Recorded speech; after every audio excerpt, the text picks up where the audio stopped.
Hello friends, स्वागत है हमारे चैनल में आप लोग का एक बार फिर से। तकनीकी गड़बड़ी का जो मामला सामने आया है बीएसएससी के द्वारा, उसके बाद से कई तरह के सवाल उठ रहे हैं। सबके मन में डाउट हो गया है, मेरा क्या होगा, कैसे होगा, मेरे साथ ऐसा कैसे हो गया, आगे क्या होगा, कैसे होगा। तो उसी का एक पार्ट है इस वीडियो में मैं बताऊँगा।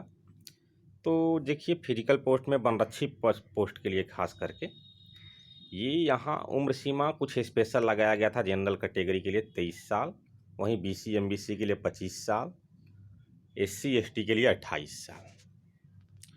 तो कुछ लोग का अगर 1/8/14 से अगर देखा जाए तो वो लोग जनरल का भी कट ऑफ डेट पार कर चुके हैं, अधिकतम उम्र सीमा।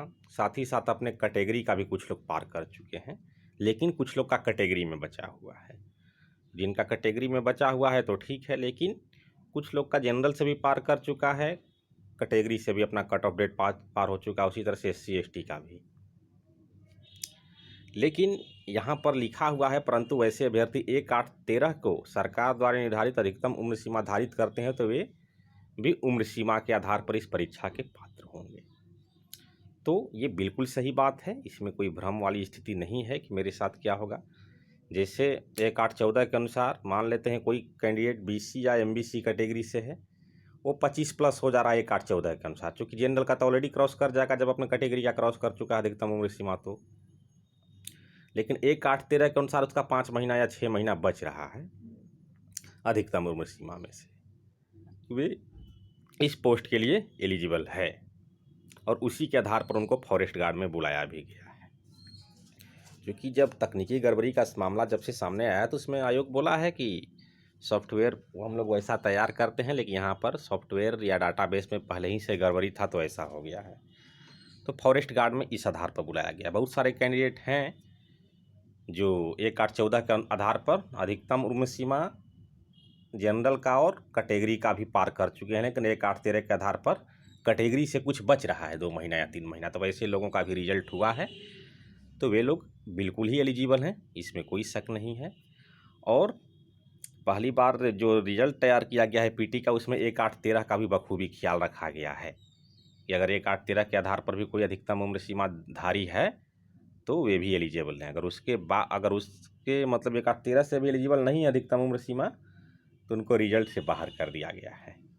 वहीं 2016 वाला जब तकनीकी गड़बड़ी सामने आया है तो उसमें जिनके लिए छूट मिला था, खास करके उस लेटर को तो आप लोग देखे भी हैं।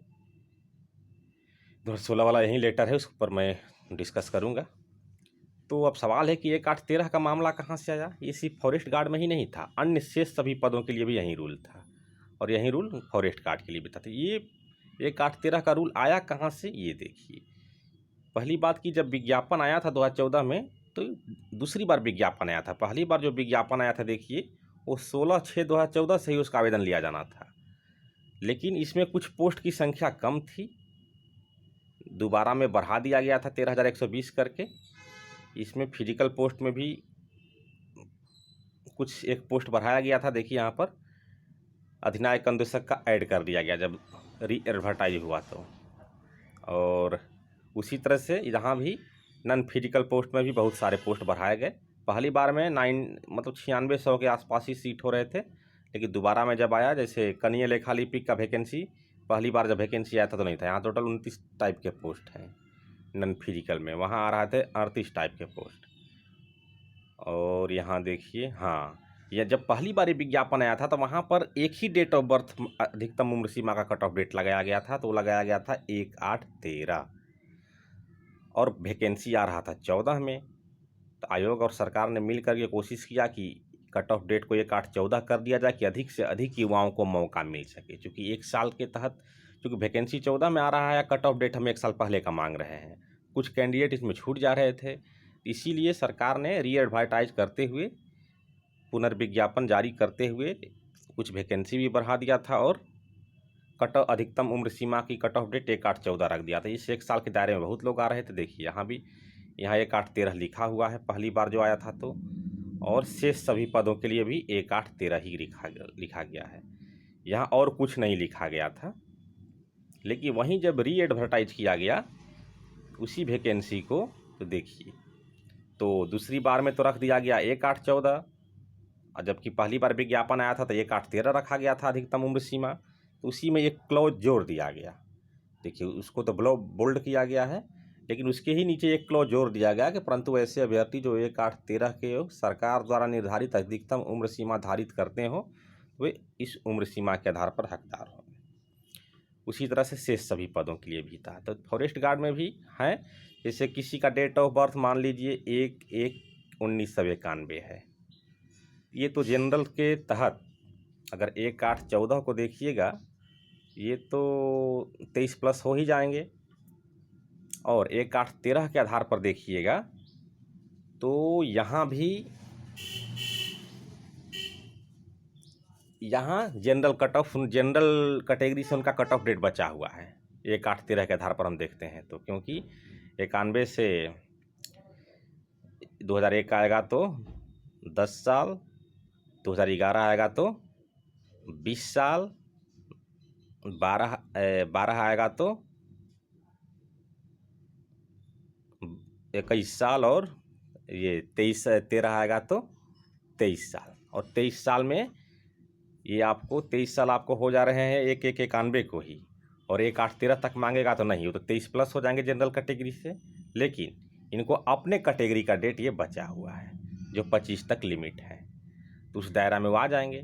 लेकिन अगर देखा जाए 14 के आधार पर, तो 14 के आधार पर तो यहाँ से तो ऐसे ही निकल चुके हैं, और लेकिन यहाँ पर वो बच रहे हैं क्योंकि 25 साल तक लिमिट है, और अगर हम 1/8/14 में करेंगे तो वो 23 साल समथिंग होंगे, यानी कि 23 और 24 के बीच में हो जाएंगे, इसलिए बच जाएंगे 1/8/13 के आधार पर। मतलब सिंपल वे में अगर आप लोग 1/8/13 के आधार पर भी जनरल वाले इस दायरे में आ रहे हैं, कैटेगरी वाले इस दायरे में आ रहे हैं या इस दायरे में आ रहे हैं, तो उनको भी बुलाया गया है और वे आगे भी एलिजिबल होंगे, इसमें कोई शक नहीं है।